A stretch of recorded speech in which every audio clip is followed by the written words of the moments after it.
As promised, let's talk about some of the large investor conferences which have been happening for the last 1 month in India. BNP Paribas recently held its conference in India, first week of March. Praveen Chakravarty joins in to talk about that. Morning, Praveen. Thanks for joining in. I understand that the thrust of your conference was on policy initiatives in India. Can you take us through what kind of policies your attending investors were more focused on? Did they have to do with macro policy like reining in the fiscal deficit, etc., or micro level policy with individual sectors? Sure, Udyan. Thank you for having me first. The way we kind of looked at this conference was really, if you kind of take a step back and look at, what happened in May of 2009, last year, when the new government got elected. That was really the big step up in the move for the markets, and since then the markets have been on a secular upward trend. So, it was important to take a step back and take a look at why did the markets go up, and clearly there were very lofty expectations from the government, a stable government after a very, very long period of time. So when we went around and asked our clients, and this included chief investment officers of various large foreign institutions, their big question was, now, is it now time for India as a country to turn a hockey stick in terms of its policy framework, policy initiatives? So to answer your specific question on whether this was macro or micro or monetary, it actually was a combination of all of it. The goal of the conference was to take a step back and help foreign investors understand and gauge whether this government, where the expectations were very high, can they deliver? What is the progress that has been made? And is India finally getting its act together, really? So it involved everything from geopolitical risk in the subcontinent to talking about schemes like Jawaharlal Nehru Urban Renewal Mission and the projects that are being awarded under that scheme. So it really encompassed the entire spectrum. Praveen, morning. Can you give us a sense of what kind of participation you had going at the conference, just to understand whether these were traditional India investors, long-only guys, new investors into India?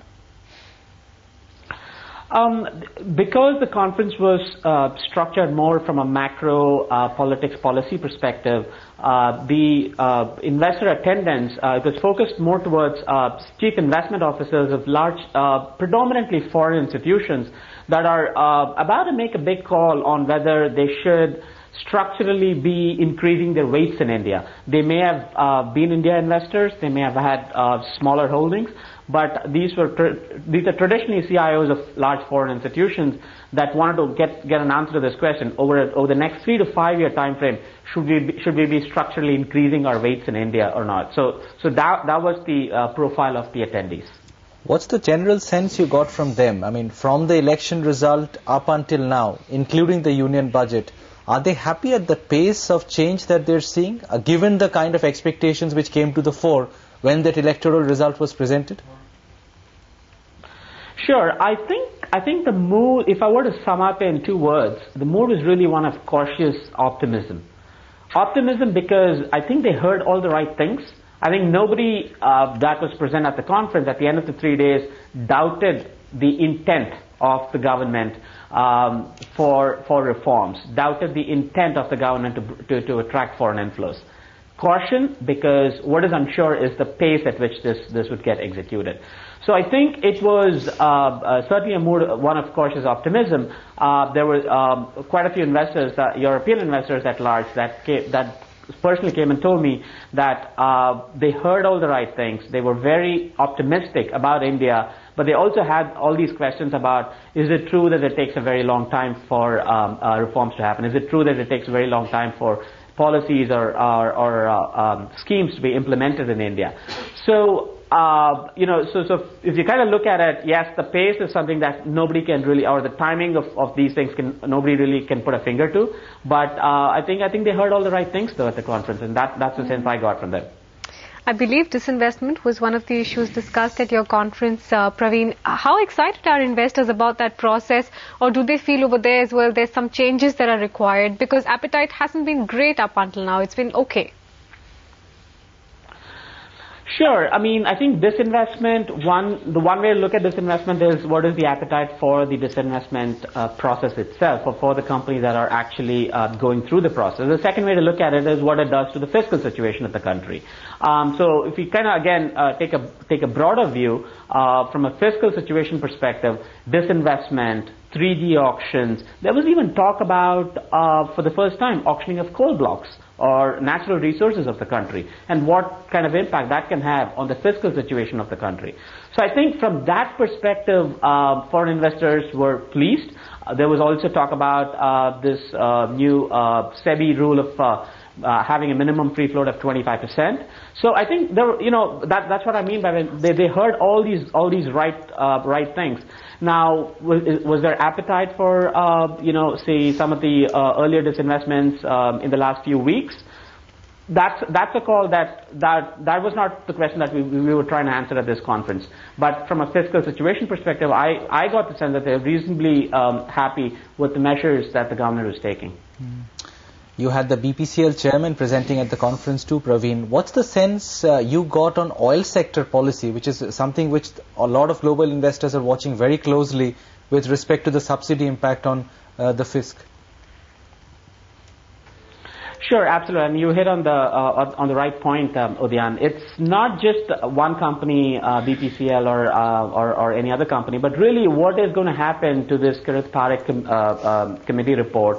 And I think I could sense a tinge of disappointment among investors right after the budget, when there was a fuel price hike that was announced without any specific talk or timeline about implementation of Kirit Parikh.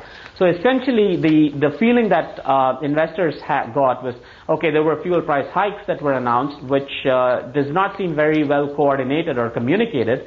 So does that mean Kirit Parikh committee report is now going to be in the locker for the next 6 months or 9 months or 12 months?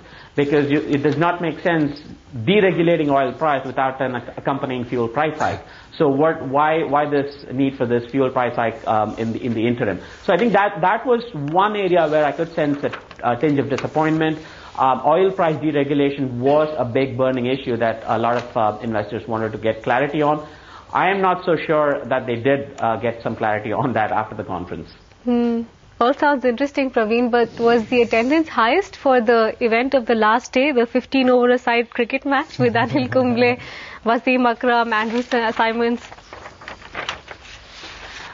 Actually, let me correct you. It was a 20-over game. 20 over. Well, really, it was a politics, policy, and a cricket team. If you believe cricket is a sport of the intellectuals, so then I guess it was the right form of entertainment to have. But yes, that was a big hit. Of course, there were lots of people who played the game, lots of people who were curious about the game.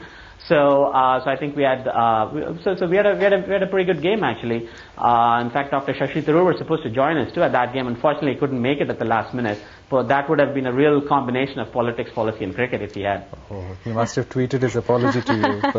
But thanks very much, Praveen, for joining in today and sharing details of that conference. That's the BNP Paribas conference focusing on policy. 10 points down.